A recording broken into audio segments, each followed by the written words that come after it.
Mulai, Ji. Baik. Iya. Sugeng Dalu, Assalamualaikum warahmatullahi wabarakatuh. Waalaikumsalam Waalaikumsalam. warahmatullahi wabarakatuh. Teruntuk sahabat-sahabat bahagiaku semua yang malam ini bisa bergabung. Selamat malam, selamat bertemu dan berjumpa di Zoominarnya Indonesia Happy Living. Terutama kagem yang baru pertama kali kita bertemu. Izin memperkenalkan, saya Toto Supriyanto, yang kebetulan bersama teman-teman kita mengelola sebuah komunitas ekosistem untuk sahabat-sahabatku yang konon katanya sudah nggak agak tidak muda lagi gitu ya. Kita tidak akan menyebut tua atau muda, tapi yang penting kita tadi kalau Mbak Sri Mulyaningsih menyampaikan yang penting kita pernah muda gitu ya. Jadi Indonesia Happy Living ini izin saya perkenalkan bahwa ini sebuah komunitas yang kita bangun bersama-sama, di mana sering kita jumpai bahwa dalam kehidupan kita ini naik turun, yang biasanya kita lengkap dalam satu keluarga ada pasangan hidup, kadang kita harus rela dan siap siapa yang akan pergi duluan. Kalau toh kita pergi dan kita bersedih itu wajar-wajar saja, itu sangat manusiawi. Namun katanya kita jangan sampai terlarut dalam kesedihan yang membuat kita merasa menjadi useless atau tidak bermanfaat lagi gitu. Nah, dari situ kami mencoba untuk membangun satu eh, komunitas yang kita ingin bangkitkan, walaupun kita sudah di usia yang tidak muda lagi, kita sudah mungkin ada yang sudah masuk kelompok si pitung atau apapun gitu ya. Namun kita ini tetap sebagai manusia yang masih diberi kemampuan untuk berbuat sesuatu. Dan di ujung sana katanya kita yakini bahwa orang yang bermanfaat, orang yang baik adalah orang yang bisa memberi manfaat pada sesamanya. Disitulah yang kita ingin pegang bahwa walaupun kita ini menjadi apa yang kita miliki saat ini, kita harus tetap berdaya, berguna, dan bermanfaat buat sesama. Dan itu yang menjadi tagline kita di Indonesia Happy Living ini. Semula Indonesia Happy Living kami bentuk berawal dari teman-teman alumni SMA Negeri Salatiga. Sehingga waktu itu kita namakan Ika Semansa Happy Living. Tapi dalam perjalanannya ternyata yang bergabung itu alhamdulillah meluas dari berbagai eh, penjuru. Mulai ada yang dari Medan, ada dari Aceh, ada dari Balikpapan, ada yang dari Samarinda, ada yang dari Garut. Jadi akhirnya teman-teman menyarankan untuk nggak usah kita sebut Ika Semansa Indonesia Happy Living aja. Karena niat kita memang berbagi pengalaman, berbagi ilmu pengetahuan, yang tentunya kami akan disupport dan dibantu oleh para narasumber kami yang bukan main. Dan selama kurang lebih 2 tahun kami berjalan, sudah banyak sekali materi-materi yang diperlukan dan diinginkan oleh para anggota Indonesia Happy Living. Karena biasanya kami bertanya pada teman-teman sekalian, apa yang pengen kita ketahui sekarang ini? Kita udah berbicara tentang bagaimana kesehatan mata kita bangun, bagaimana kita menjaga dan merawat kesehatan tulang. Hal-hal yang bersifat medis banyak sekali yang kami tampilkan untuk memenuhi keinginan teman-teman anggota. Namun juga banyak hal yang non-medis yang kami angkat. Misalnya, kami kok pengen tahu tentang bagaimana hukum waris. Kita undang ahlinya hukum waris untuk berbagi ilmu. Karena di usia-usia kita ini sudah, ya mau nggak mau, suka nggak suka, kita akan berhubungan berkaitan dengan hal-hal seperti itu. Itu kira-kira gambaran sekilas tentang siapa Indonesia Happy Living ini. Jadi kita hanya ingin berbagi, memberi satu wawasan kepada teman-teman sekalian bahwa kita tidak boleh mengabaikan apapun dan kita tidak boleh merasa menjadi manusia yang tidak berguna karena kita sudah kehilangan sesuatu. Tapi kita harus tetap kita manusia yang punya kemampuan, kita harus berbuat sesuatu bisa memberi manfaat pada sesama. Kira-kira itu sedikit gambaran tentang Indonesia Happy Living. Terus yang dikerjakan Indonesia Happy Living apa?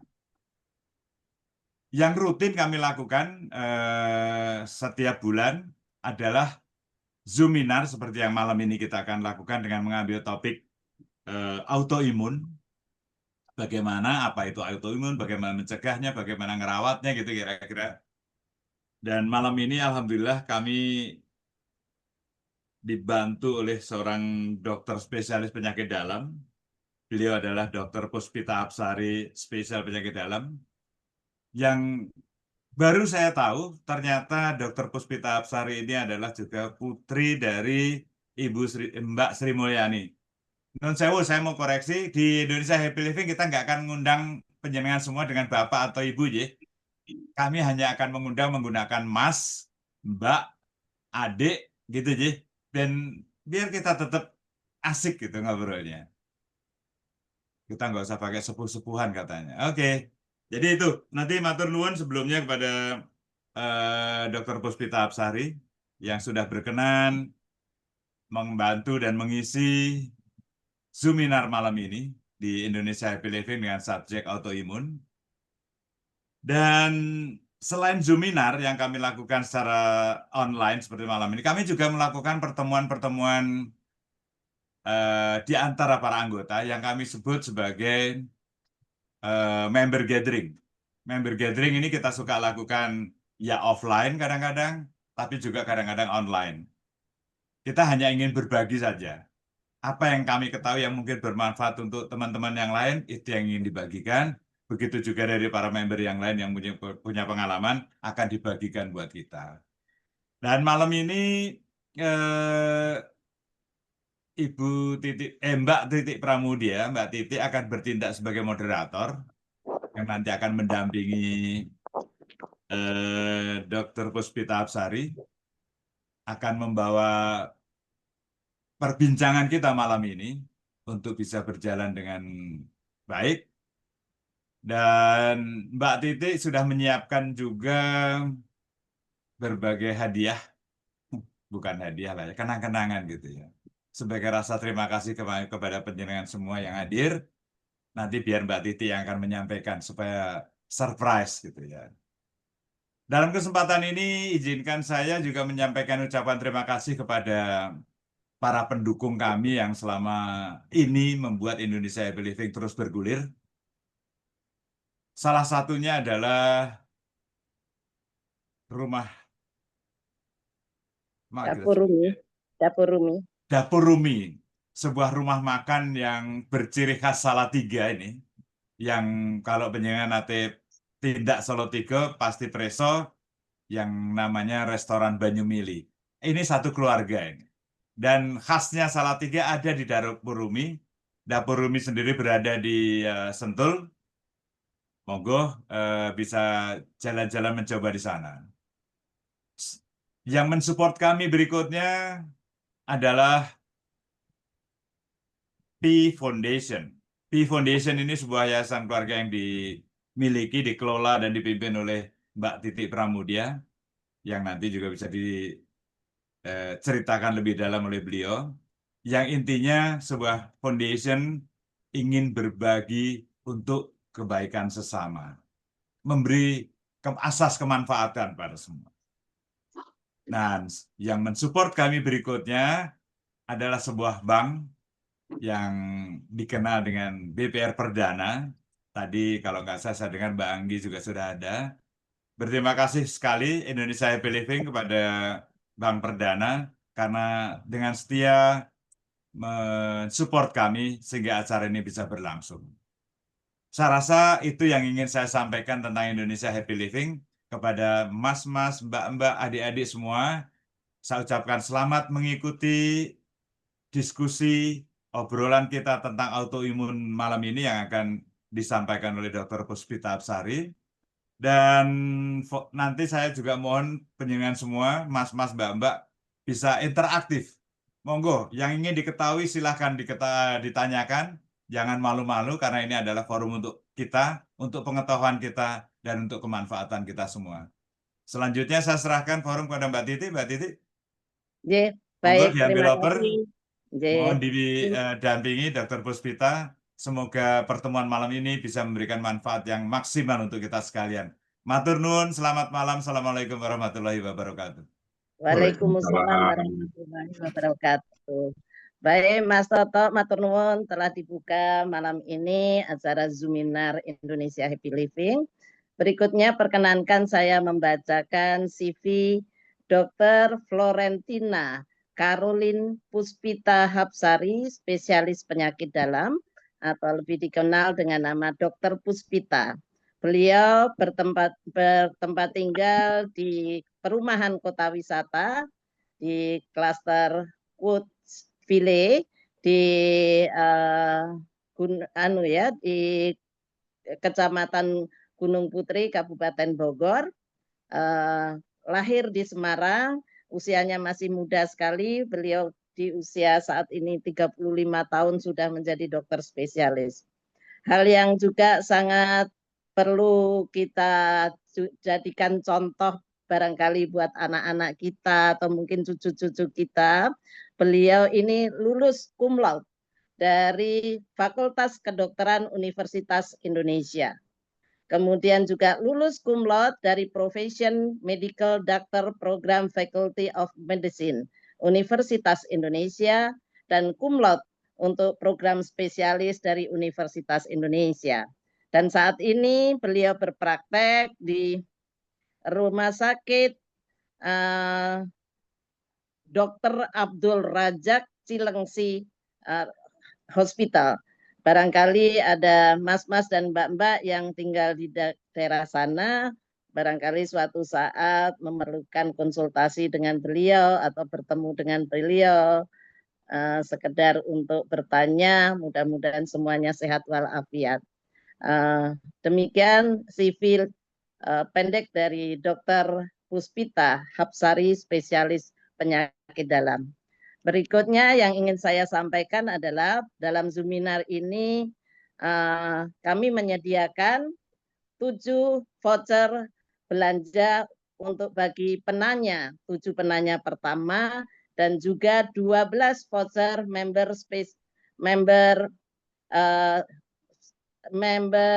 premium Indonesia Happy Living bagi penanya berikutnya. Baik, Mas-mas dan Mbak-mbak, forum akan saya serahkan kembali kepada Dr. Puspita. Monggo Dr. Puspita, silakan dimulai. Dan bagi Mbak-mbak dan Mas-mas, boleh bertanya dengan cara mengangkat tangan, memberikan ikon angkat tangan, atau juga bisa melalui chat. Terima kasih, kami persilahkan kepada Dr. Puspita, silakan.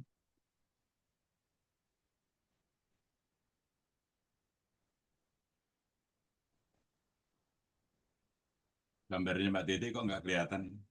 Saya nggak kelihatan ya? Oh, sebentar. Ya, hilang. Ya. Ya, Mbak Titi nggak kelihatan. Oh, nggak kelihatan? Nggak Saya... ada. Ya. Iya, sebentar. Mbak Titi nggak kelihatan. Oh, oke. Iya. Tadi saya harus keluar membacakan CV, jadi mungkin iya. Baik. Suara terdengar? Suara terdengar, tapi suara gambarnya ya. Mbak Titi nggak ada. Oke, baik. Ini Dr. Puspita sudah mulai dengan materinya. Iya. Iya. Selamat malam semuanya. Iya. Assalamualaikum Selamat malam. Ya, selamat malam semuanya. Saya Dr. Puspita. Selamat malam Mas-Mbak semuanya. Hari ini saya mau sharing tentang penyakit autoimun. Mungkin paparannya tidak terlalu panjang supaya lebih sederhana dan mudah dicerna. Mungkin kita nanti akan lebih banyak tanya jawab dan interaksi. Mungkin ada yang punya cerita atau ada hal-hal yang ingin ditanyakan supaya kita punya sesi yang lebih panjang. Nah, berkenalan dengan penyakit autoimun. Nah, sebenarnya apa sih penyakit autoimun itu? Jadi prinsipnya mudahnya adalah kronis, di mana sistem imun yang harusnya tugasnya itu untuk menjaga dan sebagai benteng pertahanan kalau ada kuman masuk ke dalam badan kita, dia justru menyerang organ tubuh di dalam badan kita sendiri. Jadi dia akan menyerang temannya sendiri sehingga membuat peradangan kronis dan kerusakan organ. Kalau dilihat gambar kartun di sebelah kanan nih, jadi ceritanya si bulat putih ini memanggil sel imun yang warnanya biru. Dia bilang, saya punya target nih, ada yang harus dibasmi. Nah, targetnya si bulat warna merah. Si warna biru ini tadinya bilang, ini bukannya teman kita nih dari bagian ginjal. Oh bukan, ini bakteri kok, gitu kata si putih kan. Terus ketika si merah ini datang menyapa teman-temannya, karena sebenarnya si ginjal ini kan masih dalam bagian badan seseorang nih, eh mereka tidak mengenali sehingga menyebut merah ini. Jadi harusnya teman malah dimusuhin gitu. Kurang lebih gambaran autoimun tuh seperti itu. Jadi dia bukan penyakit infeksi, tapi memang penyakit akibat sistem imun kita menyerang sel yang sehat sehingga bikin peradangan kronis. Nah, ada berapa banyak jumlah penyakit autoimun yang sudah ada? Ada literatur yang mengatakan di atas 80, bahkan ada yang bilang di atas 100.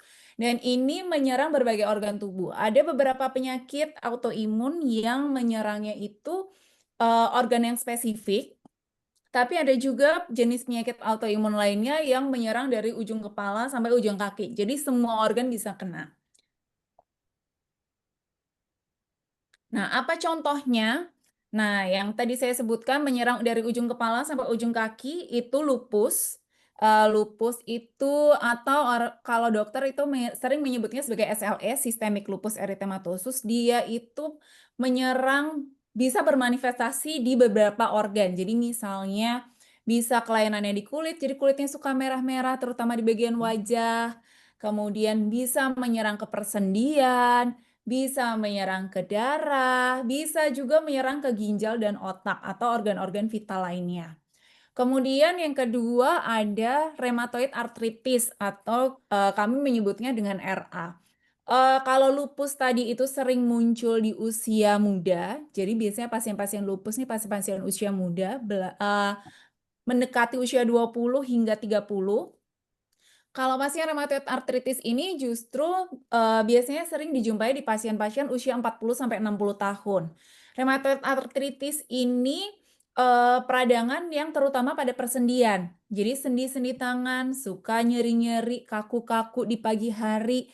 Nah, itu salah satu beberapa dari gejalanya. Kemudian ada yang namanya Crohn disease. Crohn disease itu penyakit autoimun di saluran cerna. Jadi dia menyerangnya ke usus. Gejalanya juga variatif, ada yang membuat jadi buang air besarnya ada darah, kemudian disertai penurunan berat badan, perubahan konsistensi buang air besar, kemudian ada juga multiple sclerosis atau MS, itu autoimun yang menyerang ke serabut saraf di otak. Ada juga namanya Hashimoto dan Graves disease, itu dua-duanya nih menyerang tiroid. Cuman bedanya satunya yang membuat hormon tiroidnya rendah, ada yang Graves itu yang membuat hormon tiroidnya tinggi. Kemudian ada juga autoimun yang ke kulit, namanya psoriasis. Jadi kulitnya itu keras, bersisik, dan biasanya muncul di area-area siku, kemudian kepala, lutut gitu. Dan ada juga diabetes yang tipe 1 yang biasa dijumpai pada usia anak-anak. Ini juga termasuk kategori diabetes karena autoimun.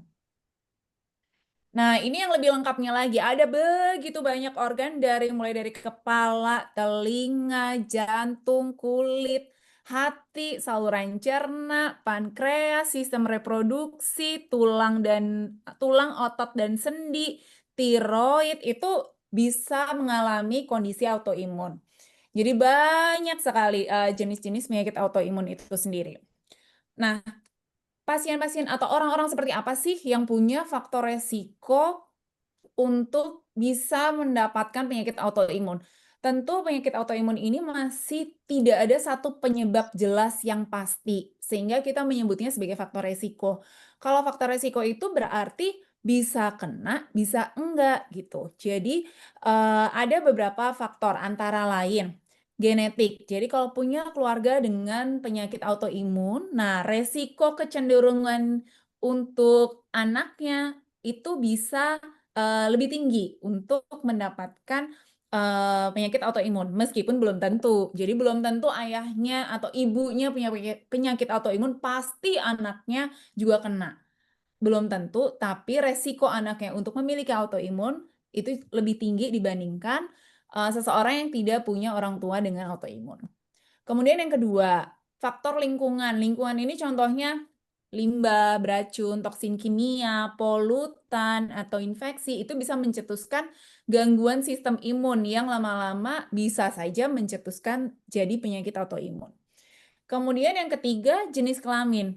Memang di hampir sebagian besar penyakit autoimun yang lazim dijumpai itu lebih banyak menyerang perempuan dibandingkan laki-laki. Meskipun nanti ada beberapa yang rasio antara laki-laki dan perempuannya sama besarnya. Kemudian begitu juga dengan perubahan faktor hormonal. Seperti ini berkaitan dengan jenis kelamin sebenarnya. Karena perempuan itu ada estrogen, ketika kadar estrogennya itu menurun, nah itu resiko untuk terjadinya penyakit autoimun jadi lebih besar. Nah, ini satu lagi yang penting, gaya hidup. Gaya hidup itu sangat mempengaruhi ya, merupakan faktor risiko yang penting terhadap terjadinya penyakit autoimun. Ada stres, diet yang nggak sehat, kurang aktivitas fisik, kebiasaan merokok, itu berkontribusi terhadap munculnya dan nantinya kekambuhannya. Nah, yang terakhir ini usia. Ada beberapa penyakit yang cenderung muncul di usia tertentu, seperti yang tadi saya sebutkan. Lupus tuh sering di usia muda, sedangkan rheumatoid arthritis lebih sering di usia rentang 40-60.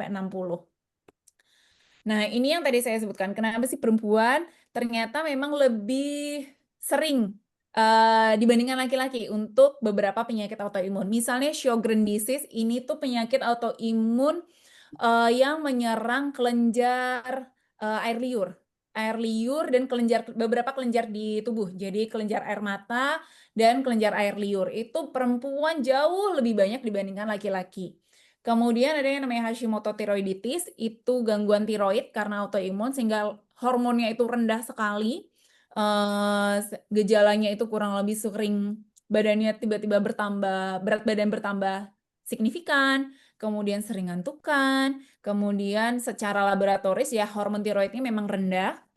Lupus itu juga sering sekali dijumpai pada perempuan. Nah, rheumatoid arthritis, multiple sclerosis itu juga lebih banyak di perempuan. Nah, Crohn sama diabetes tipe 1 ini lumayan sebanding ya antara laki-laki dan perempuannya untuk kejadiannya. Nah, ini bagaimana gejala itu bisa kambuh. Jadi seseorang yang udah punya penyakit autoimun nih, ternyata dipengaruhi dengan fase kehidupan pada seorang perempuan gitu. Misalnya penyakit Sjogren itu ternyata di usia reproduktif dan kalau seseorang itu hamil tuh relatif nggak flare gitu, relatif nggak gampang kambuh. Tapi begitu menopause, hormon estrogennya rendah, kekambuhannya lebih meningkat. Begitu juga sama si Hashimoto. Lupus kebalikannya, di usia reproduktif dia sering banget flare. Hamil apalagi makin flare tuh biasanya. Kemudian di menopause dia justru lebih tenang. Nah, rheumatoid arthritis juga demikian. Di fase-fase reproduktif itu tinggi, pasca menopause-nya masa-masa menopause-nya juga lebih sering muncul gejalanya, tapi lumayan agak reda pada kalau pasien rheumatoid arthritis itu dengan kehamilan. Nah, apa sih tanda dan gejalanya? Pada dasarnya tanda dan gejalanya itu tergantung dari organ mana yang diserang gitu. Dan nggak bisa dipukul rata semua gejalanya pasti akan keluar. Itulah sulitnya mendiagnosis penyakit autoimun sebenarnya. Nah, beberapa punya gejala yang umum seperti mudah lelah, jadi kelelahan yang berlebihan tapi nggak bisa dijelaskan penyebabnya itu apa. Kemudian yang kedua, adanya badannya suka nyeri-nyeri, nyeri sendi, nyeri otot yang berlangsung terus-menerus dan tidak hilang. Minum obat hilang tapi nanti muncul lagi. Nah, itu harus kita harus bertanya-tanya, ini kenapa ya? Gitu. Jadi harus mulai waspada juga. Nah, ini saya mau mengenalkan satu penyakit rheumatoid arthritis yang sering muncul di usia 40 tahun ke atas. Jadi rheumatoid arthritis ini radang sendi yang ditandai dengan sendinya itu bengkak atau nyeri pada saat ditekan akibat kerusakan di celah sendinya, di sinovial sendinya, yang mengakibatkan bisa sampai disabilitas. Nah, ini biasanya muncul di 35-60 tahun dan perempuan memang lebih sering dengan faktor resikonya itu ada faktor genetik dan lingkungan. Nah ini tanda-tandanya. Jadi kalau nyeri sendi yang khas di rheumatoid arthritis itu nyerinya di banyak sendi dan biasanya simetris kanan kiri. Jadi yang tangan kiri nyeri, tangan kanan juga nyeri. Kemudian ada satu gejala yang dia khas sekali muncul, yaitu kaku-kaku di pagi hari, jadi tangannya susah sekali digerakkan, dan itu terjadi lebih dari 60 menit, lebih dari 1 jam. Kemudian aktivitas dipakai untuk berkegiatan sampai siang, mulai membaik tanda-tanda nyeri sendinya. Kemudian di tahap yang lanjut, itu bisa mengakibatkan perubahan bentuk sendi seperti ini nih, atau seperti yang di gambar yang besar ini. Ini adalah deformitas atau perubahan bentuk sendi akibat rheumatoid arthritis yang mungkin telat penanganannya. Kemudian, nanti kita bisa diskusikan apa sih bedanya sama pengapuran gitu ya. Sama seperti penyakit autoimun lainnya, dia juga menimbulkan ada rasa kelelahan dan kadang demam-demam anget, bukan demam-demam yang tinggi, anget-anget aja gitu badannya. Oke, nah bagaimana sih penyakit autoimun itu didiagnosis? Tentu bukan bertanya pada Google ya. Jadi pertama harus ke dokter dulu, untuk dianamnesis, diwawancara, keluhannya apa, sudah berapa lama, gejala yang keluar apa aja, dan faktor resikonya apakah ada di pasien tersebut. Kemudian dilakukan pemeriksaan fisik oleh dokter. Nah, penyakit autoimun itu tidak bisa serta-merta hanya dari wawancara dan pemeriksaan fisik aja. Meskipun itu 70-80% itu kita bisa mulai menduga kecenderungannya ke arah mana. Tapi untuk menegakkan sehingga nanti kita bisa memilih, dokter bisa memilih treatment-nya atau penanganannya, kami butuh pemeriksaan laboratorium atau beberapa juga memerlukan pemeriksaan radiologi atau pemeriksaan intervensi. Pemeriksaan laboratorium tergantung nanti kecurigaan autoimunnya itu ke arah mana, gitu. Kemudian pemeriksaan radiologi dan intervensi ini juga bergantung pada gejalanya munculnya apa sih. Misalkan pasien yang curiganya ke arah penyakit Crohn disease yang tadi saya bilang peradangan usus karena autoimun. Nah, itu mungkin perlu endoskopi untuk didapatkan jaringan biopsi jaringan ususnya untuk nanti dikirim ke laboratorium patologi anatomi dan dilihat apakah sesuai dengan kecurigaan Crohn disease atau inflammatory bowel disease seperti itu. Nah, bagaimana kalau sudah didiagnosis dengan penyakit autoimun? Prinsipnya sebenarnya autoimun ini dia nggak bisa sembuh. Kita tidak mengatakan sembuh, tapi bisa mencapai remisi. Remisi yang dimaksud adalah pasien tidak mengalami gejala dari penyakit tersebut dan bisa dijaga dengan obat seminimal mungkin. Seperti itu. Jadi penyakitnya terkontrol atau mencapai remisi. Nah, bagaimana kalau di fase-fase awal? Biasanya kami akan memberikan obat untuk peradangan, kemudian penyakit autoimun tertentu itu membutuhkan obat khusus yang untuk menekan sistem imunnya. Dan yang ketiga tidak kalah pentingnya adalah perubahan gaya hidup yang lebih sehat. Kemudian ini sepertinya slide terakhir. Jadi apa take home message-nya? Jadi yang pertama, penyakit autoimun ini penyakit peradangan kronis, tapi aktivitas penyakitnya bisa dikontrol atau dikendalikan sehingga pasien tetap bisa bebas gejala.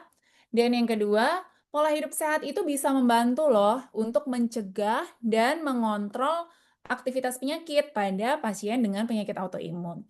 Yang ketiga, diagnosis yang sudah dilakukan sejak dini, jadi belum terlanjur lanjut fase penyakitnya, itu juga membantu si pasien untuk bisa dapat kualitas hidup yang lebih baik. Ya, sekian presentasi sharing dari saya. Mungkin selanjutnya bisa dilanjutkan dengan sesi tanya jawab. Terima kasih. Baik. Terima kasih Dokter Puspita, paparannya sangat jelas. Bagi teman-teman yang ingin bertanya lebih mendalam, nanti kami persilakan. Namun sebelum bertanya, saya ingin tanya Dok, rasanya penyakit autoimun ini kok baru tren-trennya belakangan ini? Apakah ini penyakit baru atau sebenarnya ini penyakit sudah lama dulu, cuman namanya berbeda atau mungkin dulu memang tidak banyak terjadi pada kita semua. Mohon penjelasan, Dok. Iya, baik. Sebenarnya penyakit autoimun ini sudah terjadi mungkin sebenarnya sudah sejak lama karena ini bukan penyakit baru yang baru ditemukan, tapi memang pada zaman dulu untuk mendiagnosis itu tidak mudah. Akses untuk mendapatkan pemeriksaan laboratorium atau pemeriksaan penunjang untuk menegakkan diagnosis pada mungkin 30-40 tahun lalu tidak semudah sekarang. Jadi pasien-pasien autoimun banyak yang terdeteksi sekarang. Tapi di samping itu saya juga melihat bahwa pola hidup masyarakat saat ini jauh berbeda juga dengan 30-40 tahun yang lalu begitu. Iya, iya. Dari segi nutrisi, dari segi aktivitas fisik, itu banyak Stres. sekali perubahan. Jadi Iya, itu juga turut berperan kenapa kok sekarang banyak ya yang kena autoimun gitu. iya. Stres barangkali juga mempengaruhi ya, Dok. Itu memperberat tuh, bisa makin flare nanti autoimunnya. Oke, baik. Ya, ini saya sebagai wanita jadi agak-agak khawatir nih karena banyak terjadi di wanita ya, Iya, betul. terutama yang usianya sudah tidak masuk kategori produktif ya. Iya, Jadi barangkali teman-teman ini perlu ekstra hati-hati kalau terlihat ada gejala segera datang ke dokter, jangan hanya nyari di Google ya. iya. Baik, ini ada beberapa pertanyaan sudah masuk, Dok. Yang pertama dari Mbak Endang Pratiwi. Ini beliau bertempat tinggal di Salatiga nih adik kelas saya ya. Izin bertanya Dokter Puspita, apa yang menyebabkan risiko kematian pada penderita autoimun yang berbeda-beda ini? Ada teman saya yang sakit sudah lama tapi tetap bertahan dan kelihatannya baik-baik saja. Tapi ada satu teman yang sakit sebentar tapi tiba-tiba terdengar sudah meninggalkan kita semua. Barangkali bisa dijawab Dok pertanyaan dari Mbak Endang Pratiwi dari Salatiga. Iya.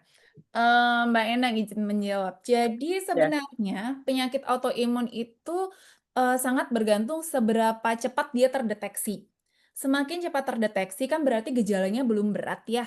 Nah, semakin belum berat gejalanya, usia harapan hidupnya pasti akan panjang karena kesempatan kita untuk mengobati, menjaga supaya gejalanya itu bisa teredam dan tidak muncul itu akan lebih cepat.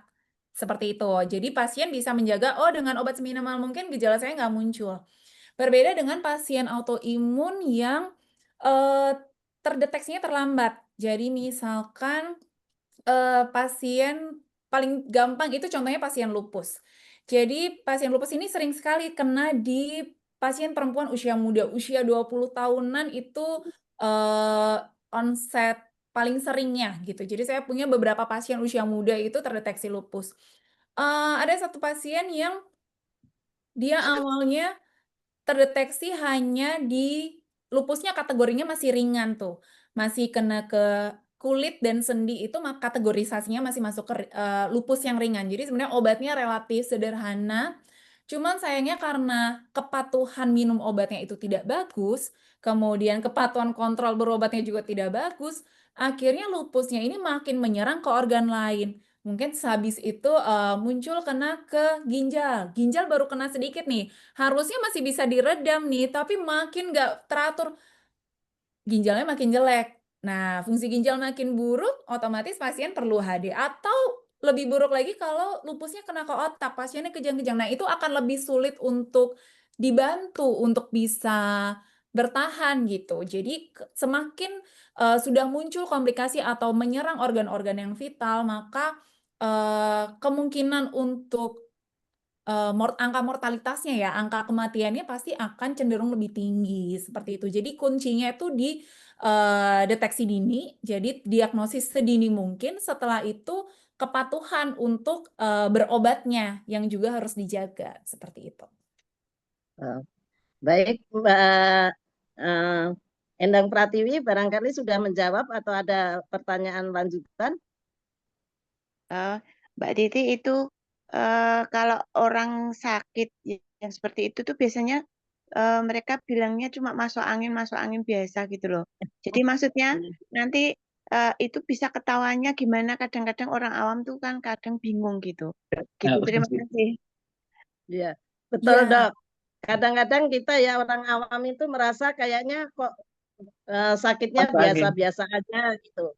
Paling banter mungkin minum obat yang sederhana yang bisa dibeli, tidak harus dengan resep dokter, atau mungkin dilakukan treatment sederhana di rumah, tahu-tahu ternyata penyakit autoimun. Nah, itu gejala yang paling spesifik itu apa, Dok? Sebenarnya autoimun itu kayak balik tadi yang saya bilang, autoimun itu tergantung gejalanya banyak sekali, dan bisa kalau semuanya membutuhkan kejelian dokter gitu.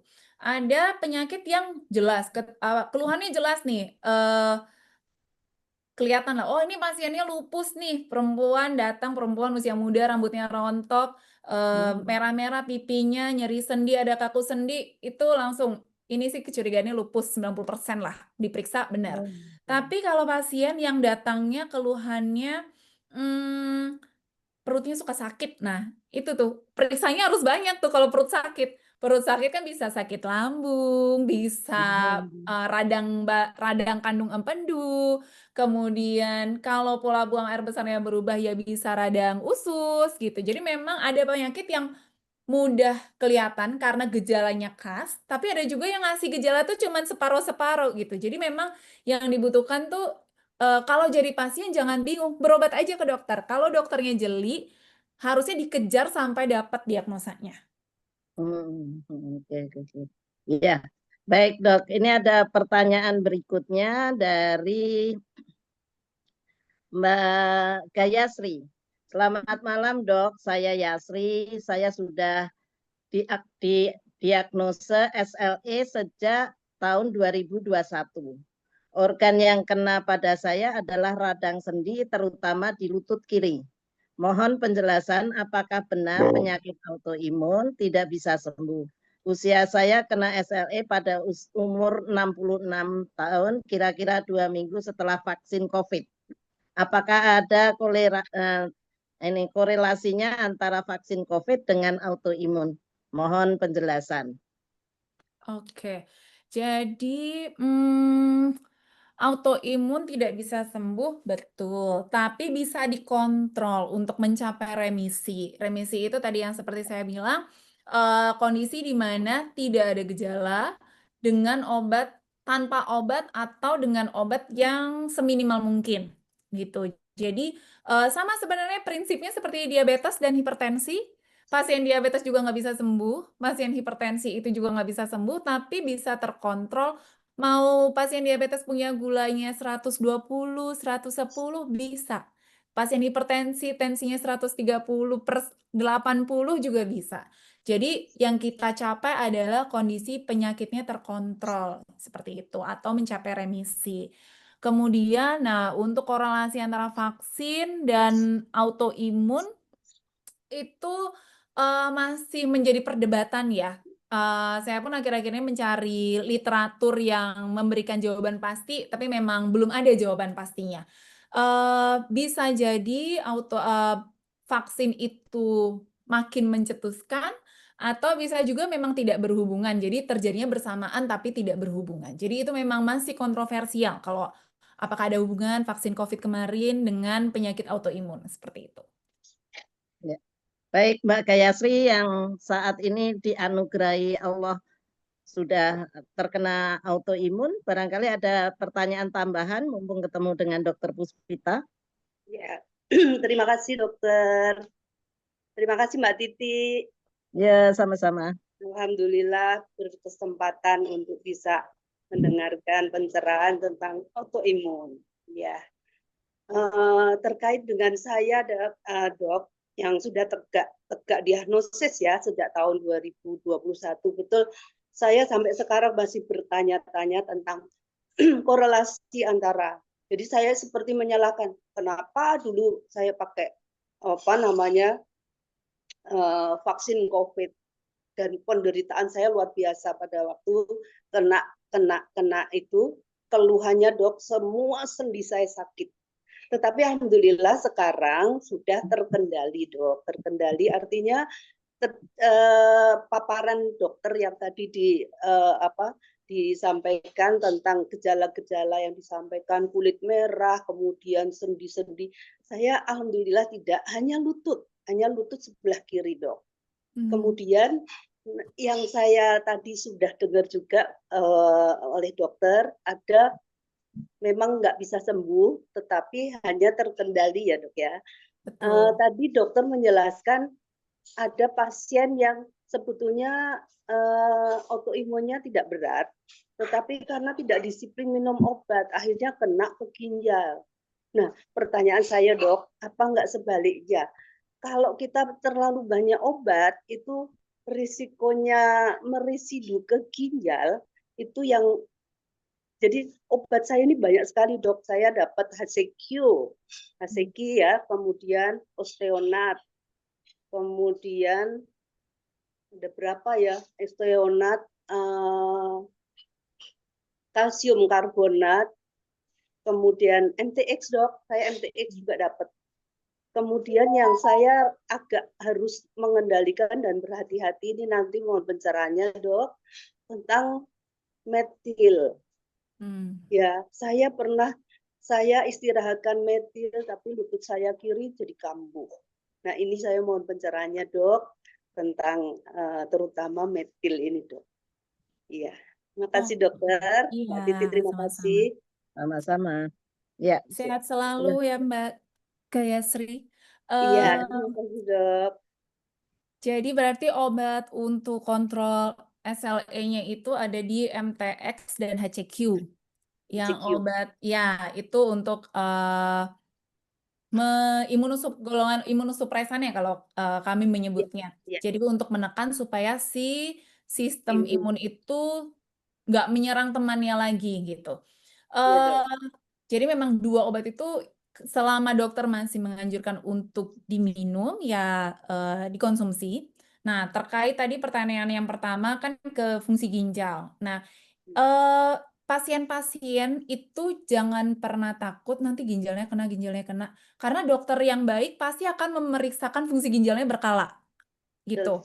Jadi selalu pasti dalam pemantauan dokter. Karena makin dilepas nih obatnya, udah makin kemana-mana lagi autoimunnya gitu. Jadi setahu saya kalau pasien-pasien dengan MTX 3-6 bulan sekali pasti cek fungsi ginjal. Selama fungsi ginjal masih aman, berarti Mbak Gayasri harus percaya sama dokter memang ini obat sudah aman dan digunakan untuk bisa mencapai remisi. Nah, kemudian yang kedua terkait metilprednisolon.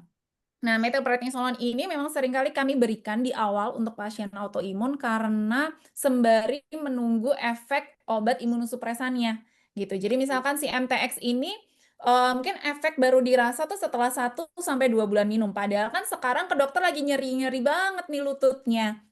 Jadi metilprednisolon kita berikan. Pada prinsipnya sih sebenarnya metilprednisolon itu diberikan tidak terus-menerus dan seumur hidup karena efek buruk metilprednisolon itu kan juga ada bila dikonsumsi jangka panjang. Lagi-lagi itu tetap harus dalam pemantauan dokter. Apakah mungkin di Mbak Gayasri perlu diberikan dalam dosis tertentu untuk menahan rasa nyeri lututnya. Tapi seharusnya diharapkannya hanya dengan HCQ dan MTX saja atau dengan anti nyeri bila diperlukan itu sudah cukup untuk mengontrol nyerinya. Seperti itu. Anti nyeri apa dok? Sebagai Anti contoh, nyeri bisa variatif, bisa dari paracetamol yang dosis 500 atau paracetamol yang dosis 1000 itu relatif aman buat ginjal.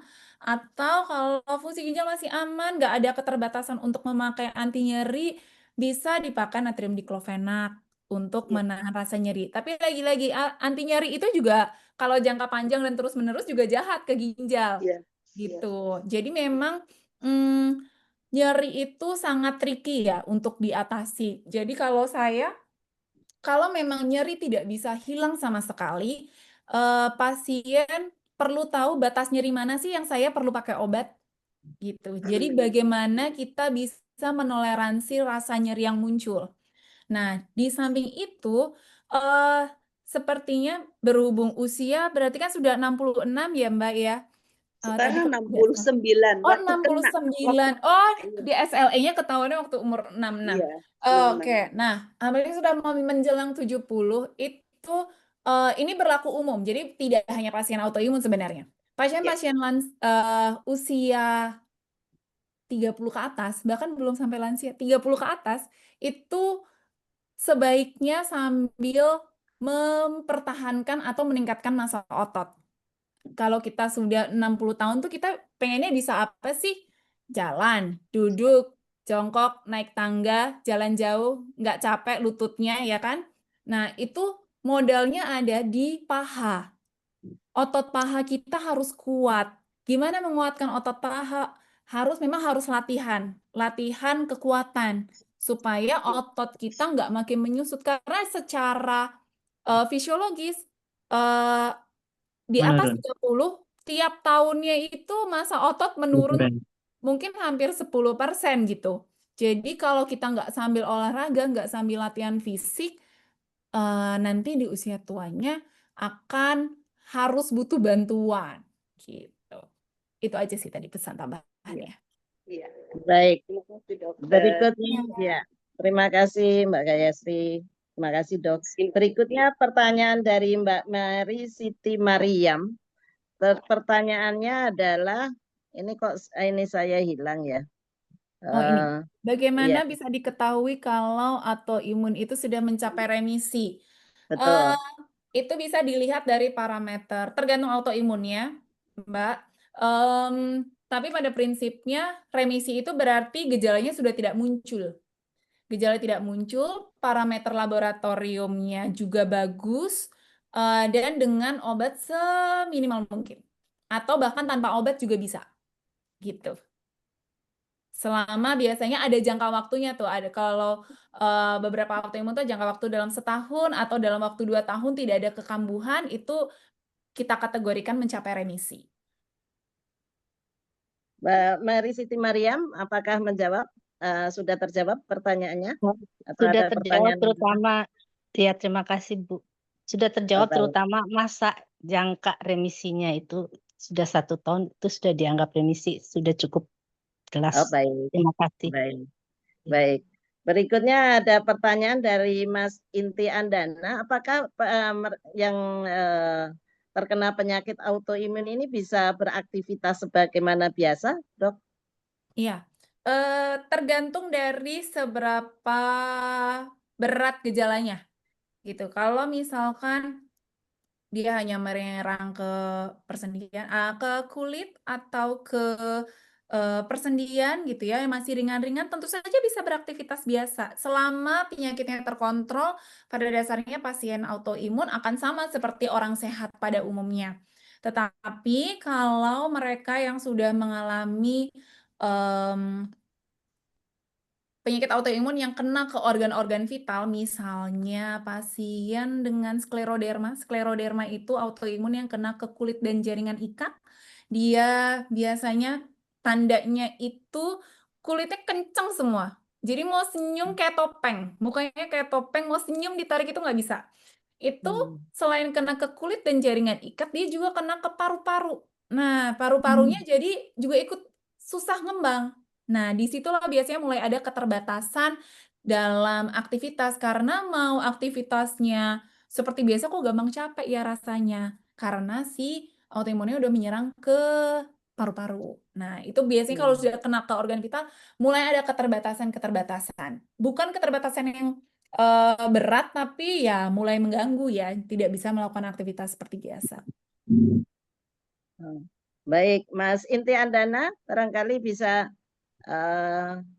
sudah terjawab pertanyaannya atau ada pertanyaan lanjutan? Iya, beliau tidak merespon, nggak apa-apa. Ini barusan ada pertanyaan lagi, Dok, dari Mas Tono dari Salatiga.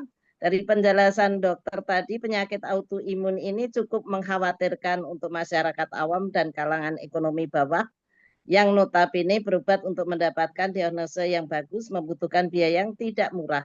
Apakah autoimun ini masuk dalam layanan BPJS sehingga masyarakat yang kurang mampu juga dapat menanggulangi penyakit autoimun? Mohon penjelasan, Dok. Ya, jadi penyakit autoimun juga termasuk penyakit yang ditanggung BPJS, jadi jangan khawatir. Itu akan untuk pemeriksaan yang banyak kok pemeriksaan autoimun yang sudah ditanggung BPJS. Cuman memang kendalanya yang saya hadapi di lapangan, untuk mereka yang tinggal di Jakarta, aksesnya lebih mudah. Tapi ketika tinggalnya itu di daerah, di kabupaten, yang jauh kalau harus ke Jakarta, terkadang mereka bukan tidak mau ke rumah sakitnya, cuman untuk ongkos transport, bolak-baliknya, itu mereka sampai kesulitan gitu. Jadi keterbatasannya justru bukan di apakah penyakit dan obatnya pemeriksaan dan obat-obatnya ditanggung BPJS, ditanggung, cuman biaya lain yang dikeluarkan untuk bisa menuju rumah sakit tujuan itulah yang terkadang membuat pasien itu kepatuhan berobatnya tidak cukup baik gitu. Kendala biaya lain ya, Dok? Iya. Baik.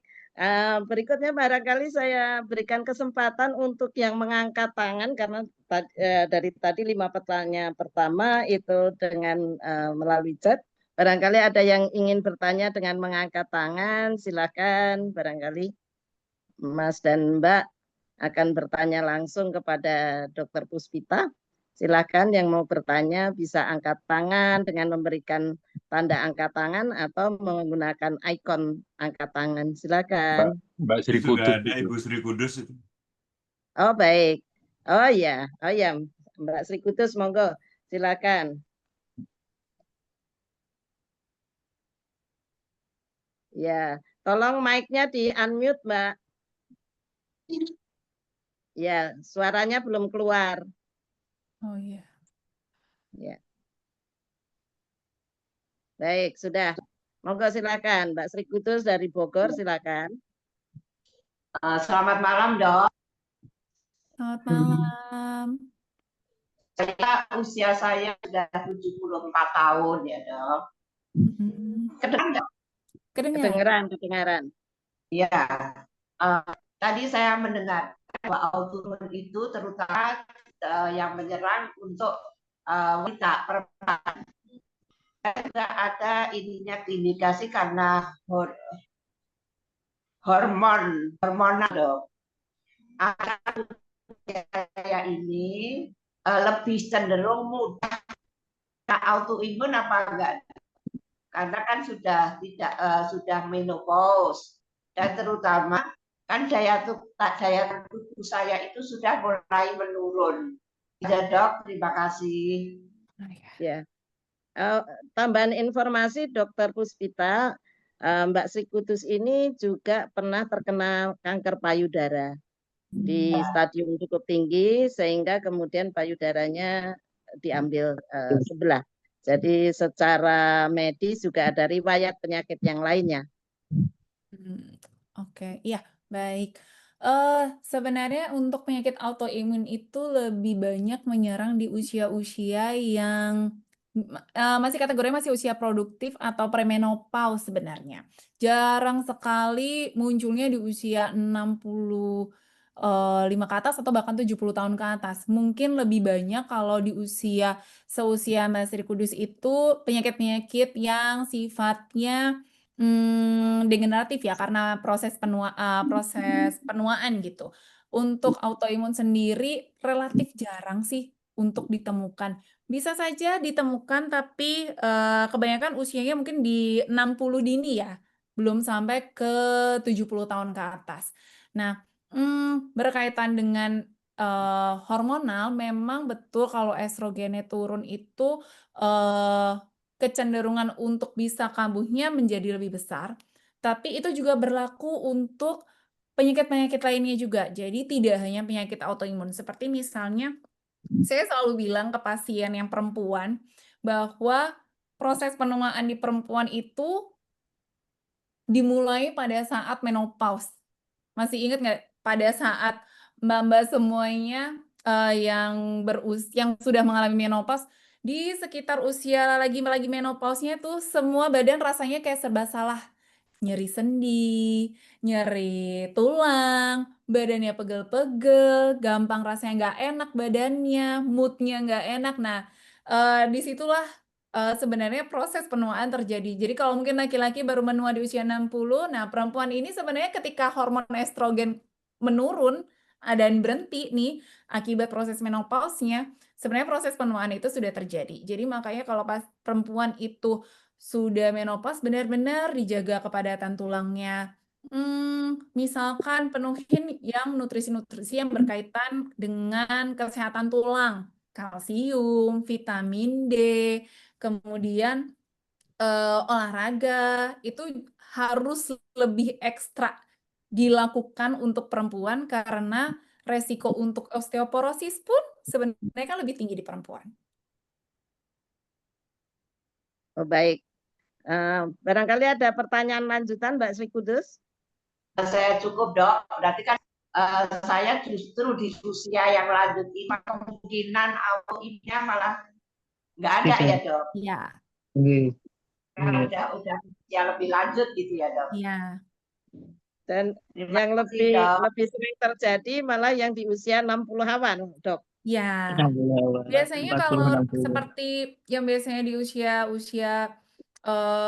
ketahuan itu kebanyakan di 40 ke 50 sebenarnya. Cuman kan dia bisa berlanjut sampai usia 60 plus gitu. Aduh. Jadi masih harus sangat menjaga nih di usia saya ya. Belum aman sepenuhnya ya. Belum aman sepenuhnya. Ya.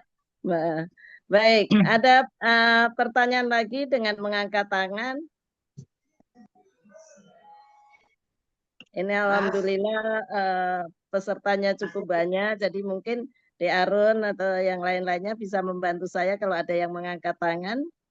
Atau ini ada pertanyaan chat.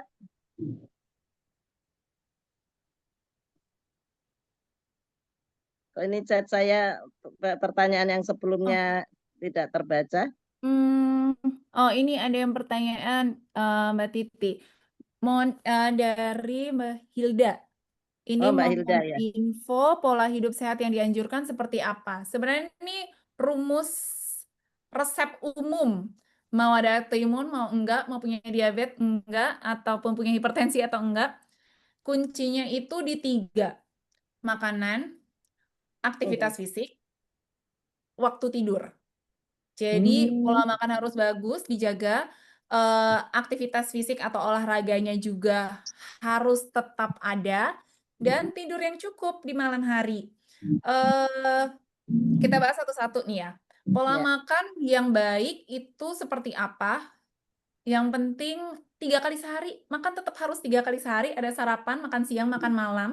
Dan boleh ada makanan selingan atau snack di antara jam makan. Jadi kalau biasanya setelah sarapan mungkin di jam-jam 9 atau 10 boleh pakai makan buah.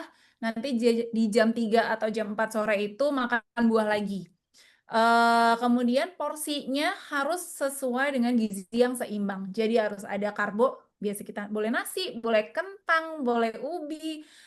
Kemudian ada lauk.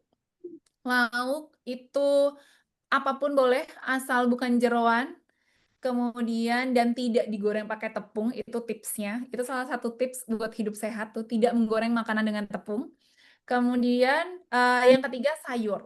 Sayur mah bebas. Yang penting sehat. Sayur itu kayak antioksidan, mau apapun jenis sayurnya itu pasti sehat. Terus yang kedua, aktivitas fisik. Aktivitas fisik ini yang dimaksud adalah olahraga. Aktivitas fisik itu anjurannya adalah durasinya 150 menit dalam 1 minggu. Kalau misalnya sempatnya olahraga itu seminggu 3 kali, berarti satu sesinya 50 menit. Kalau seminggu bisa 5 kali, berarti sesi 30 menit. olahraganya 30 menit. Yang penting pokoknya dalam seminggu kalau di total-total tuh dapat 150. 150 menit. Kemudian yang selanjutnya jenis olahraganya apa? Kalau tidak terbiasa olahraga, mulai dulu dari jalan kaki. Yang penting kita udah mencoba menyempatkan diri untuk olahraga. Nah, nantinya kalau sudah punya satu atau 2 olahraga tertentu, tinggal itu yang ditelatenin gitu. Nah, sebenarnya ini tipsnya.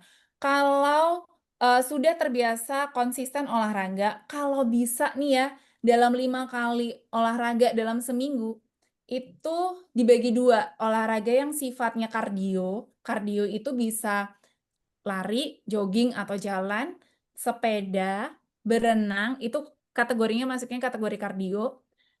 Nah, setengah lagi itu dipakai untuk yang menaikkan massa otot gitu. Jadi kita melatih otot jantung, yang kardio itu untuk melatih otot jantung supaya jantungnya sehat.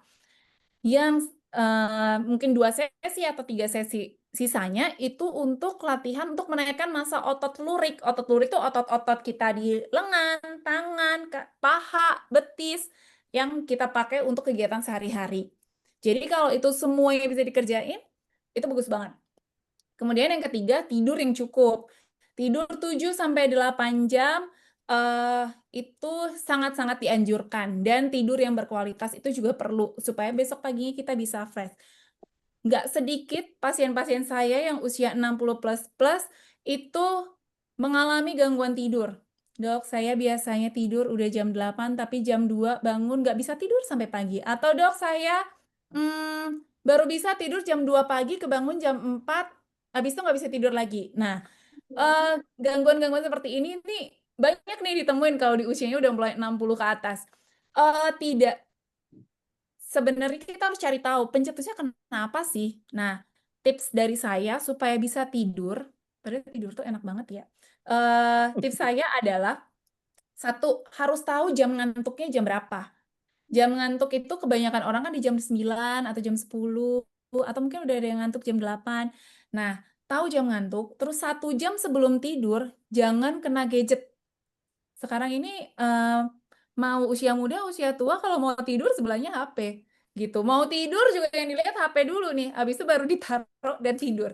Nah, kalau bisa 1 jam sebelumnya jangan lihat HP, jangan nonton TV, supaya mata kita nggak kena exposure atau paparan layar gitu, cahaya dari layar. Terus lakukan ritual mau tidur, misalnya cuci tangan, cuci kaki, sikat gigi, berdoa, habis itu lampu ditemeramkan, tidur di kasur. Gitu. Itu sih Nah, tipsnya pola hidup sehat. ya. Nah, benar sekali dok bahwa di usia-usia saya ini memang tidurnya itu seringkali jam 2 atau jam 3 itu sudah terbangun dan tidak bisa tidur lagi. Nah, dan kalau tidur di atas jam 9 itu dok, itu sudah nggak bisa tidur, biasanya sampai kalau orang Jawa bilang kancilen itu nggak bisa tidur. Nah, justru salahnya adalah karena nggak bisa tidur, maka lihat YouTube, apa namanya? Iya, nonton TV. Nah, ternyata itu salah ya dok ya. Iya, karena itu jatuhnya membuat mata capek sehingga merem diharapkan tidur. Iya, Ya, itu judulnya ketiduran, bukan tidur. Ketiduran, oh, betul. oke. Ketiduran. Iya. Iya. Nah, terus saya pernah dengar juga bahwa di usia-usia saya bangun jam 2, jam 3 itu karena ada faktor entah hormonal atau apa, memang di usia-usia saya ini jam 2, jam 3 umumnya sudah nggak sudah terbangun dan nggak bisa tidur lagi. Nah, kalau kebetulan saya Muslim menyikapinya ya kemudian kami sholat macam-macam lah di malam hari gitu. Barangkali ini bagian dari Allah membuat kita untuk sholat macam-macam dengan cara dibangunkan pada pukul 2 dan 3 atau 3 malam gitu ya dok. Itu sih. Jadi mungkin ya ada baiknya juga, tapi sisi lainnya dari sisi kesehatan juga harus dijaga ya. Itu. Mbak Titi, Baik. Nje, ada pertanyaan dari Mbak Ririn itu. nje. Iya. Ini melalui chat ya Mas? Iya, ini Betul, saya betul. bacakan saja ya. Iya. Ini saya Eh, chatnya nggak terbaca. Baik. Monggo. Ini dari Mbak Angela Ririn. Untuk penderita Nje. autoimun yang mengalami perubahan bentuk pada jari, apakah masih bisa diperbaiki?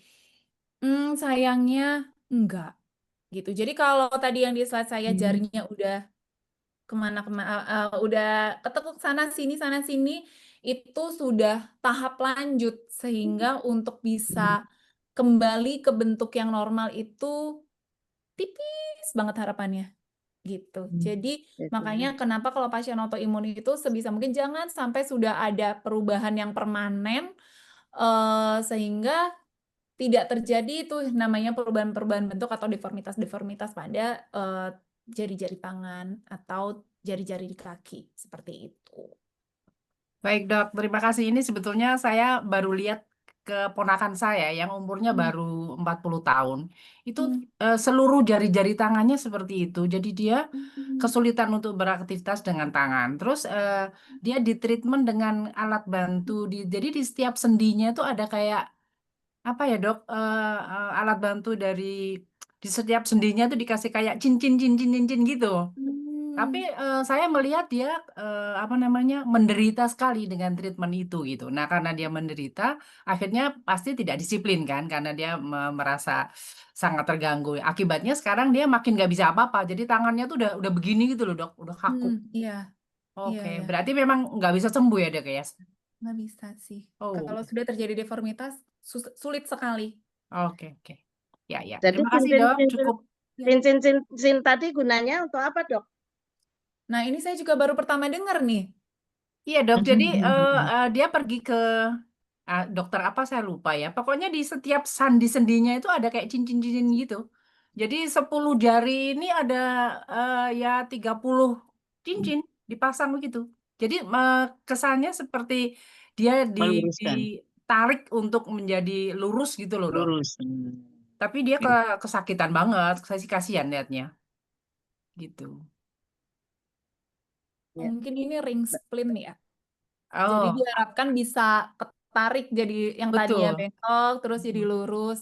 Cuman kalau melihat dari perjalanan si penyakitnya ini, kalau memang ini rheumatoid arthritis susah sih, Mbak. Ya, dan memang saya lihat nggak berhasil sih. Akhirnya dianya juga patah semangat sendiri gitu, dok. Iya, Oke. Berarti dia harus pasrah dengan iya harus mencegah supaya tidak muncul di bagian tubuh tempat lainnya. lain. Oke. Mm-mm. Aduh, oke. Ya, dok, terima kasih banyak, Iya, dok. sama-sama. Ya. Baik, ada pertanyaan lain? Saya ini Masih nggak ada bisa. beberapa itu Mbak. Iya, Ada saya nggak bisa dari punya chat. Mas Tadi kan yang Thomas. dokter. Oh, Mas Mas Thomas. Thomas. Iya, Ya, Thomas. Iya, ini sudah apakah vitamin D menunggu-nunggu. bisa mencegah autoimun dan makanan apa yang harus dihindari untuk mencegah autoimun? Sebenarnya dibilang untuk mencegah autoimun ini masih debatable ya. Maksudnya belum benar-benar kalau misalnya konsumsi vitamin D nggak bakal nih kena autoimun, tapi mengupayakan kadar vitamin D dalam darah itu dalam jumlah normal itu sangat membantu pertahanan sistem imun kita gitu. Jadi vitamin D ini dia membuat sistem imun kita kuat. Dan kalau kita kurang vitamin D, banyak deh gejala-gejalanya yang sebenarnya gejalanya sederhana, tapi sebenarnya itu karena kekurangan vitamin. Sesederhana rambut gampang rontok atau badan rasanya nggak fit. Bisa jadi itu kurang vitamin D. Dan penelitiannya di Indonesia itu, terutama perempuan, hampir sebagian besar itu kurang vitamin D gitu. Jadi kalau memang bisa dan sempat, Mas Mbak ini cek deh kadar vitamin D-nya. Apakah sudah cukup atau belum? Kalau memang sudah cukup, bisa selama paparan sinar mataharinya cukup, itu boleh tanpa suplemen. Tapi kalau merasa, aduh jarang nih kena matahari gitu ya, boleh pakai memenuhi kebutuhan harian aja. Jadi vitamin D yang 1000 unit. Tapi kalau vitamin D-nya rendah, boleh dengan dosis yang lebih tinggi gitu. Jadi ke dokter kita minta cek vitamin D gitu, Dok. Iya. Atau ke lab-lab swasta boleh langsung. Saya mau cek kadar vitamin D gitu.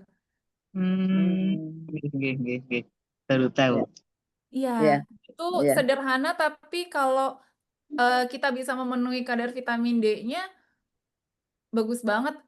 Beda banget. Jadi kayak lebih gampang. Rambut nggak gampang rontok, terus badan nggak gampang pegel-pegel, sama nggak gampang ketularan sakit.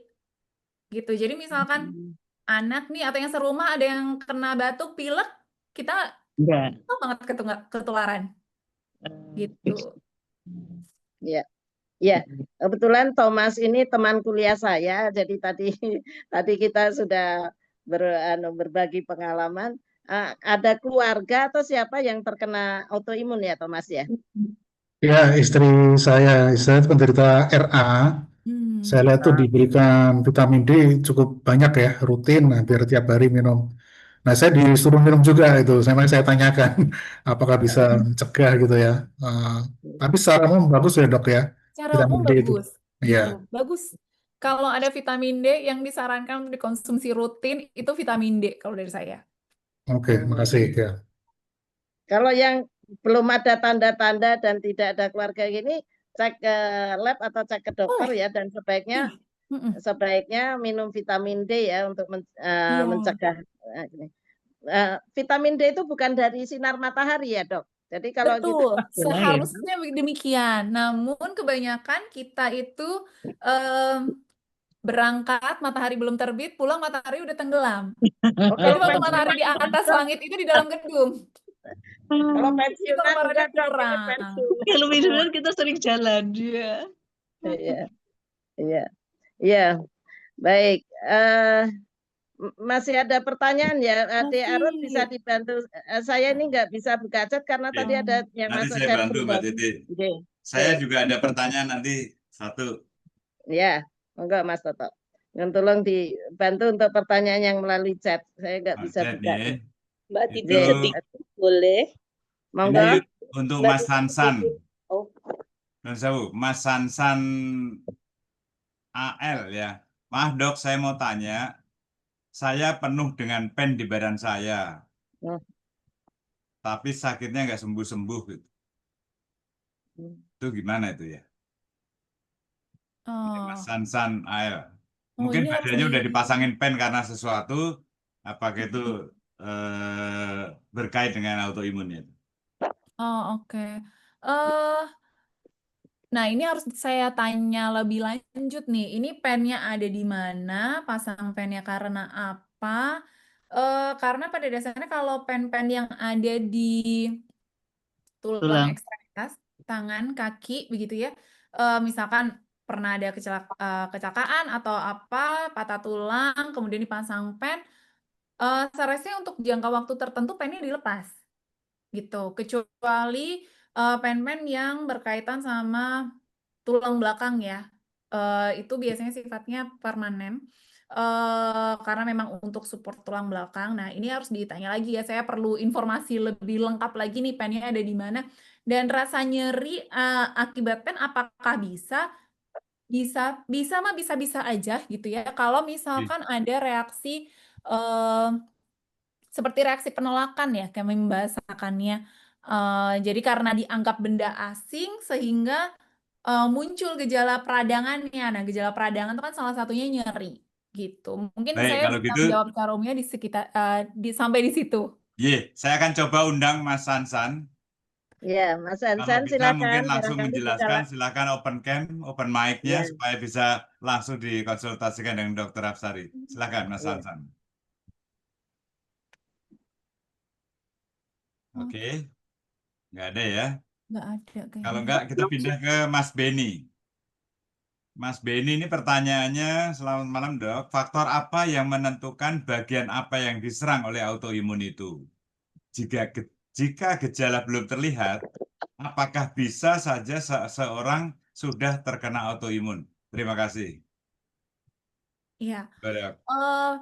Jadi yang menentukan bagian mana yang diserang itu kita tidak bisa menentukan. Jadi kemana si autoimun ini mau menyerang badan, gampang katanya, tergantung si autoimunnya gitu mau kemana. Jadi memang kita yang bisa mendeteksi ketika sudah bergejala. Jadi berbeda halnya dengan misalkan diabetes ya. Diabetes kan kadang nggak ada gejala, kadang lagi screening, lagi pemeriksaan kesehatan tahunan, ketahuan gulanya tinggi gitu kan. Meskipun belum ada gejala yang muncul. Atau kita mau screening penyakit gitu, screening tumor misalnya, screening deteksi-deteksi dini misalnya kalau keganasan kanker ya, kanker serviks itu kan ada deteksi dininya. Jadi sebelum bergejala yang berat udah ketahuan, jadi stadiumnya stadium dini. Tapi memang berbeda dengan penyakit autoimun, kita nggak bisa serta-merta periksa autoimun semuanya karena banyak sekali pemeriksaannya dan tiap jenis penyakit itu pemeriksaannya beda-beda.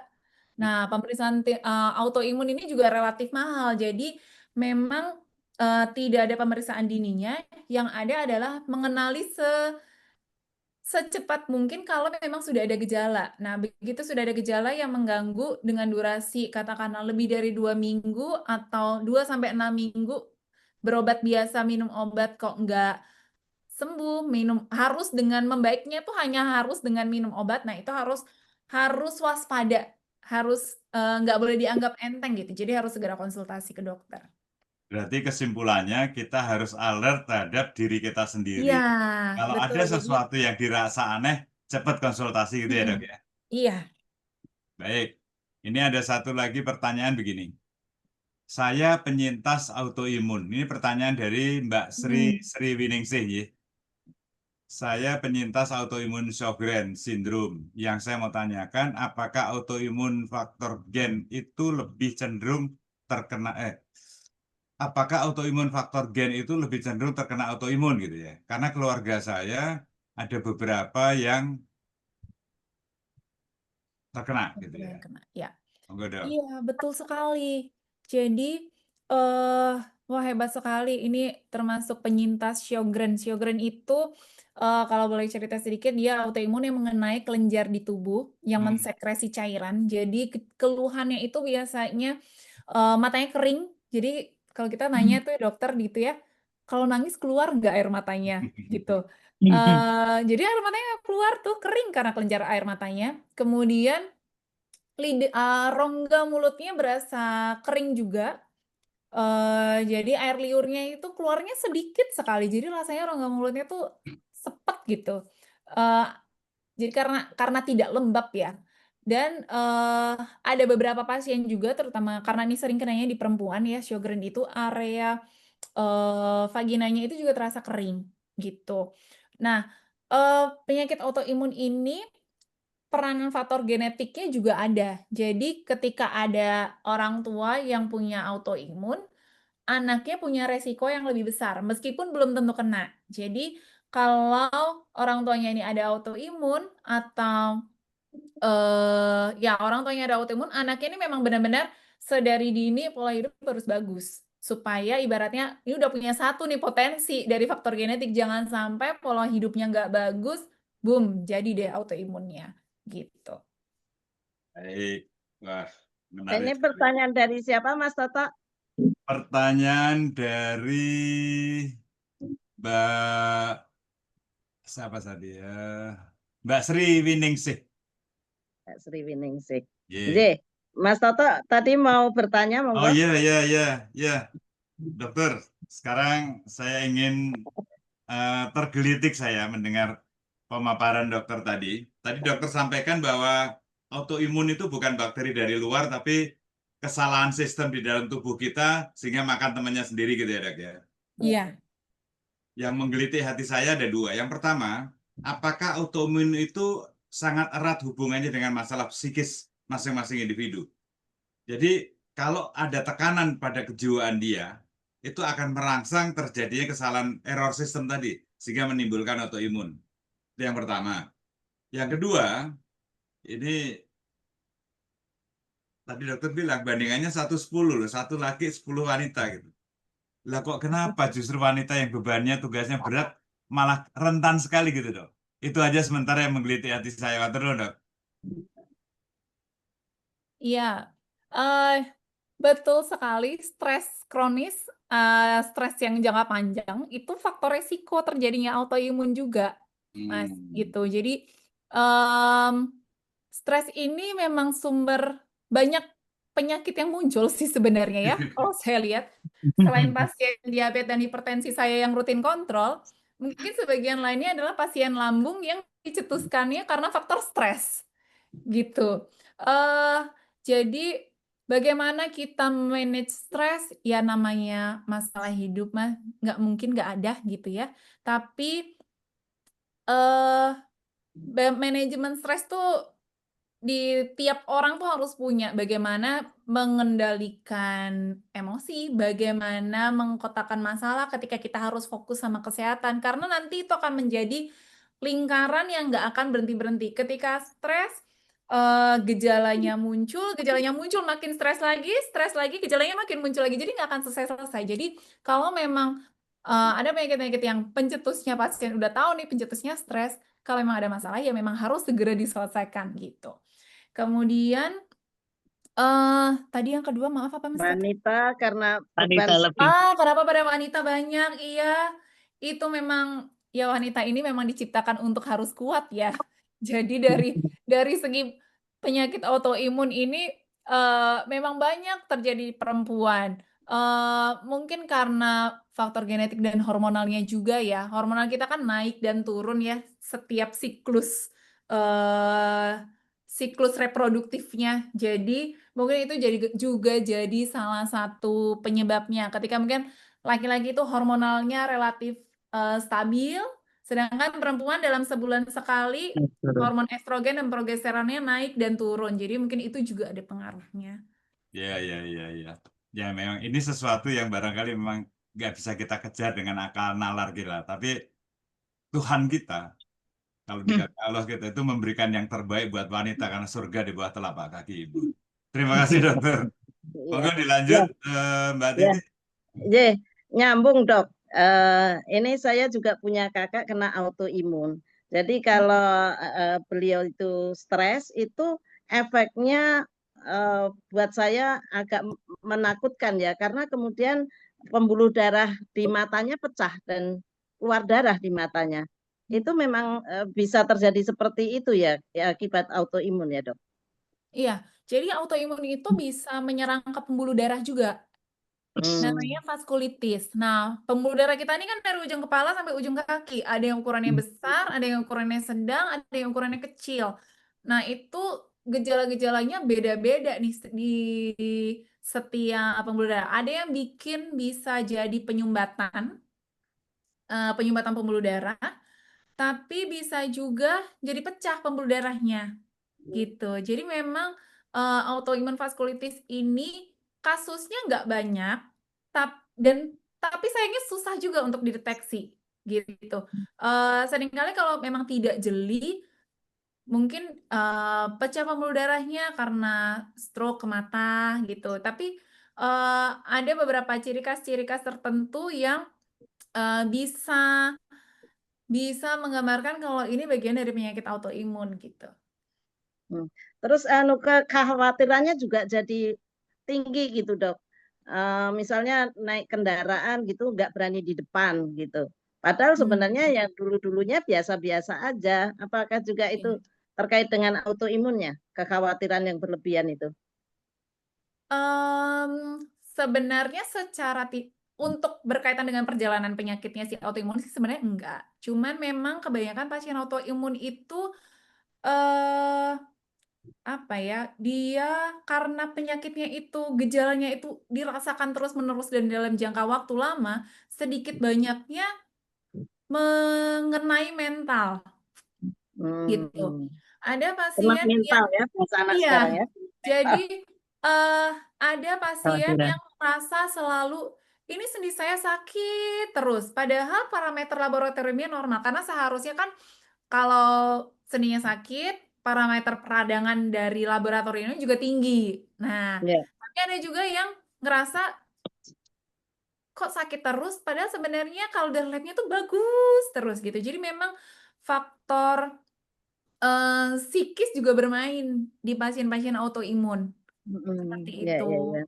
Karena juga jangka waktu penyakitnya kok rasanya Iya, lama. karena penderitaan itu ibaratnya nggak langsung yang berat kayak pasien cancer, tapi dia Ya. mungkin intensitas beratnya tuh segini, tapi lama.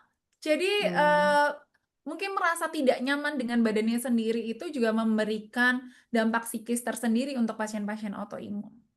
Oke, oke, oke. Baik, dokter.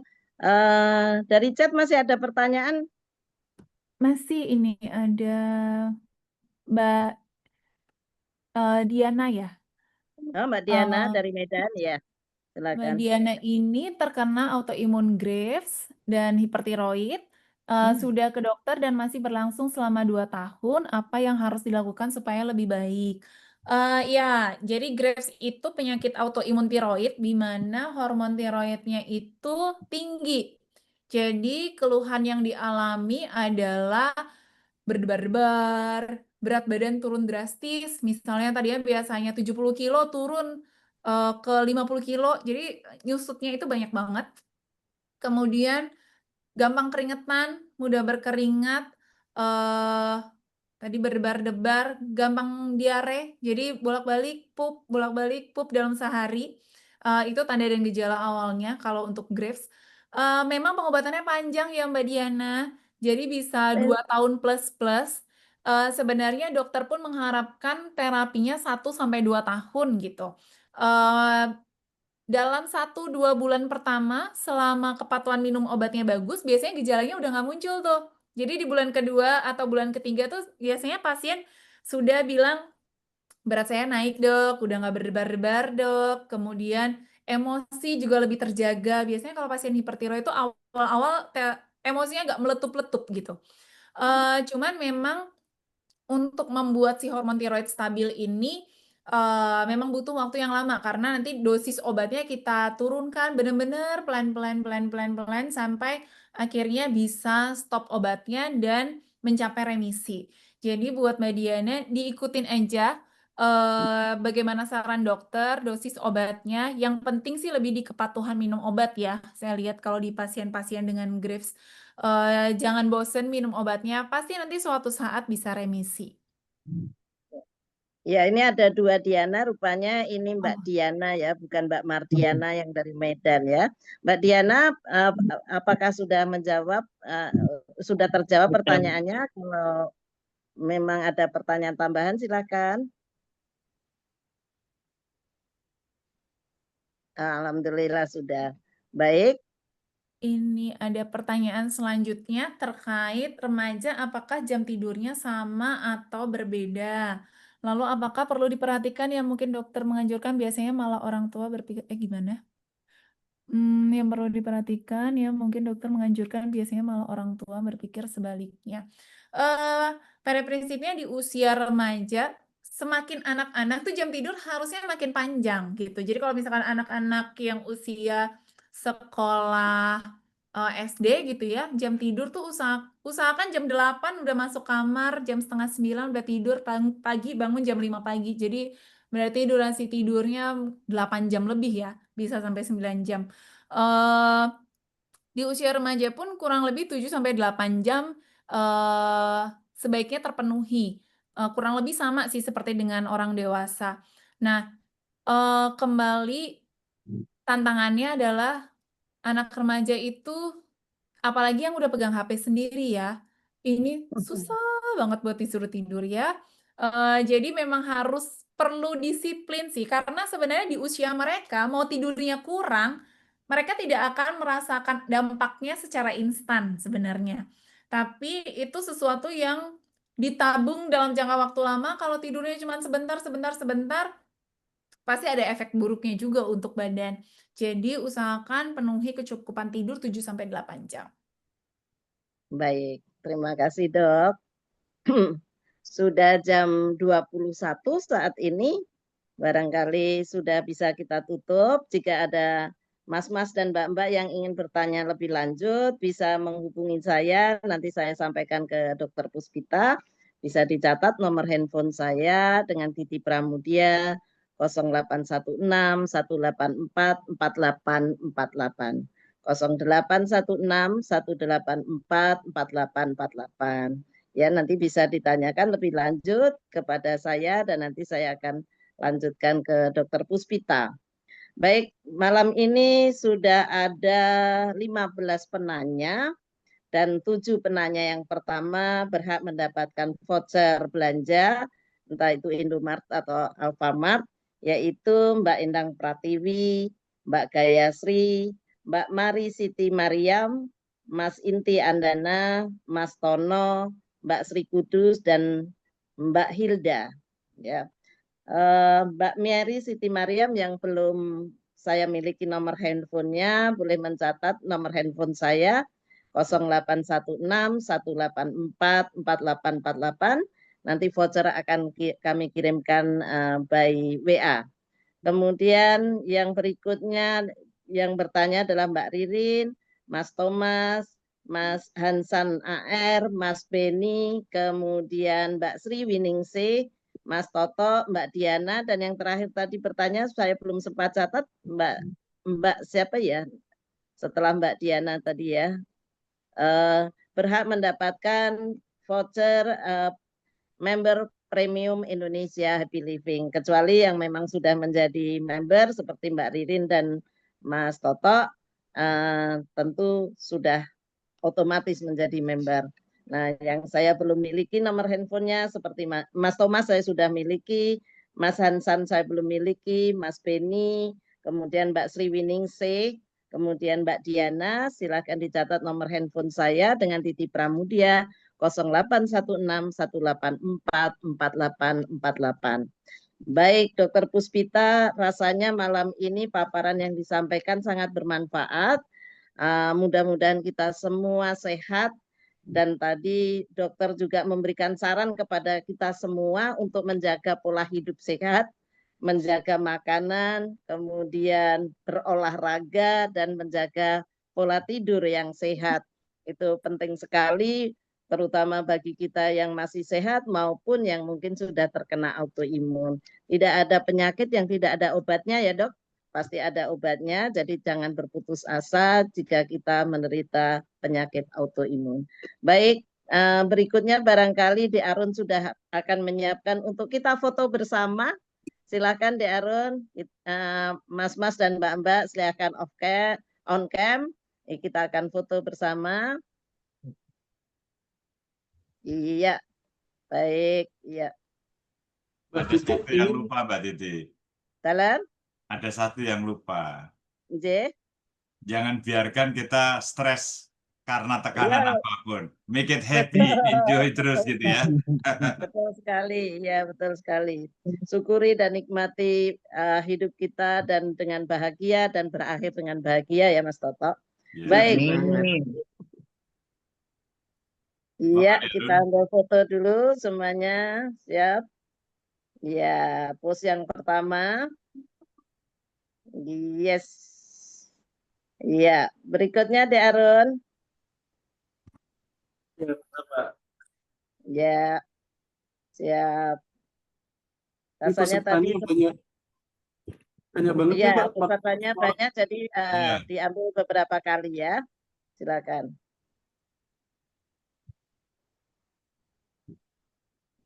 Baik. Iya, sambil menunggu kesiapan De Arun, saya atas nama moderator malam ini mengucapkan terima kasih kepada Dr. Puspita yang mau berbagi pengalaman dan menurut pendapat saya dan pendapat teman-teman tentu sangat bermanfaat. Dan terima kasih juga kepada mas-mas dan mbak-mbak yang sudah hadir malam ini. Terima kasih kepada Mas Toto, terima kasih kepada De Arun yang membantu secara teknis. Mudah-mudahan apa yang kita lakukan tetap bisa kita laksanakan dan memberi manfaat kepada sebanyak-banyaknya keluarga maupun teman-teman. Baik, nah, ini pose yang kedua, silakan. Ini Mbak Sri Iya. Mulyaningsih mesti bangga nih putrinya sudah bisa Oh sharing. iya dong. Iya. Iya, salam untuk Mbak Sri Mulyaningsih beserta keluarganya di Semarang ya. Oke. Juga Mbak Titi. Ada Sampun. yang nggak kelihatan, Mbak.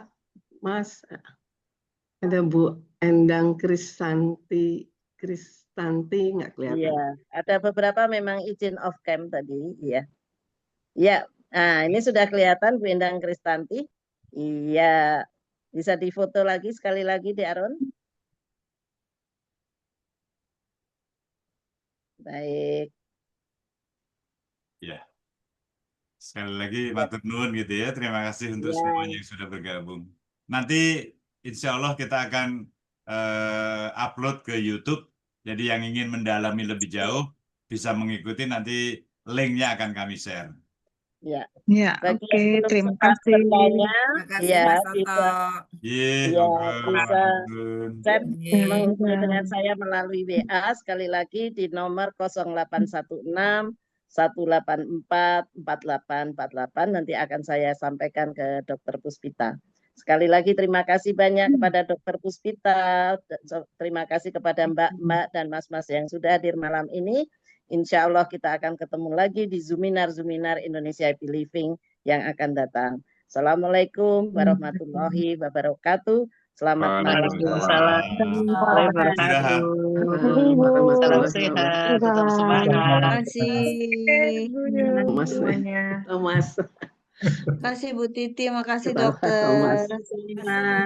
Sampai Bu jumpa. Titi. Selamat malam.